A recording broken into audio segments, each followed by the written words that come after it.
মৃত্যুকে নিজেই আমন্ত্রণ জানানো সেই শেয়ালটি চুপি চুপি সোনালী ঈগলের ফেলে রাখা খরগোশ খেতে শুরু করলো। সে বুঝতেই পারেনি এটা আসলে তার জন্য পাতা এক ভয়ঙ্কর ফাঁদ। সবসময় সুযোগের অপেক্ষায় থাকা শেয়ালটির কাছে এটি যেন হঠাৎ পাওয়া এক ভোজ ছিল। কোনো কষ্ট ছাড়াই সে নিজের ধারালো দাঁত দিয়ে খরগোশের মাংস ছিঁড়ে খেতে শুরু করলো। কিন্তু সেই খরগোশ কোনো পরিত্যক্ত শিকার ছিল না, এটি ছিল এক সোনালী ঈগলের লুকিয়ে রাখা খাবার। যখন ঈগলটি ফিরে এলো তখন সেখানে শুধু খরগোশের ছোট্ট লেজটাই পড়েছিল। পুরো শিকার উধাও হয়ে গেছে। জঙ্গলের দুনিয়ায় এ ধরনের চুরি প্রায়ই ভয়ঙ্কর সংঘর্ষের জন্ম দেয়। দিনের বেলায় শিকার করা সোনালী ঈগল মানুষের চেয়ে প্রায় ৮ গুণ বেশি তীক্ষ্ণভাবে দেখতে পারে। আকাশের অনেক উঁচু থেকে সে মাটির সামান্য নড়াচড়াও বুঝে ফেলে। কিন্তু এবার সে সঙ্গে সঙ্গে আক্রমণ করল না। সে চুপচাপ সঠিক মুহূর্তের অপেক্ষা করতে লাগলো। বৈজ্ঞানিক গবেষণায় দেখা গেছে অনেক শিকারী পাখির স্মৃতিশক্তি অসাধারণ তীক্ষ্ণ হয়। বিশেষ করে কেউ তাদের খাবার চুরি করলে তাদের আক্রমণ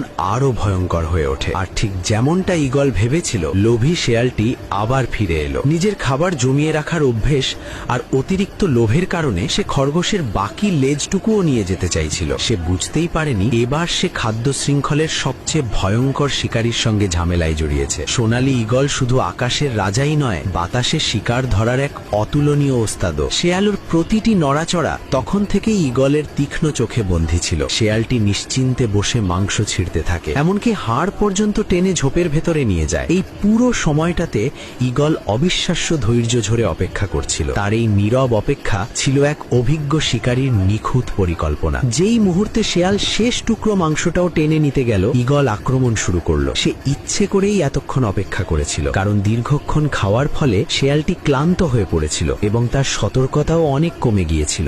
এমনকি ঈগল এমন মুহূর্ত চাইছিল যখন শেয়ালটি খোলা মাঠে থাকবে এবং লুকোনোর কোনো সুযোগ নেই থাকবে। বিপদ টের পেয়েই শেয়াল দৌড়াতে শুরু করলো। কিন্তু খোলা ঘাসের মাঠে মাটিতে দৌড়ানো শিকারীরা আকাশ থেকে আসা হামলা থেকে সহজে বাঁচতে পারে না। ঈগলের ধারালো নখর প্রথম আঘাতেই শেয়ালের গলা ছিঁড়ে ফেলে, আর দ্বিতীয় আঘাতে তার মাথার খুলিও ভেদ করে দেয়। এটি শুধু শক্তির লড়াই ছিল না, এটি ছিল লক্ষ লক্ষ বছরের বিবর্তনে তৈরি হওয়া এক নিখুঁত শিকারী দক্ষতার ভয়ঙ্কর প্রদর্শন। অবশেষে সোনালী ঈগল শেয়ালের মৃতদেহ নিজের নখরে চেপে আকাশের দিকে উড়ে গেল। এই শিকার শুধু তার হারানো খাবারের প্রতিশোধ ছিল না, বরং এক ভয়ঙ্কর বদলার সমাপ্তি ছিল।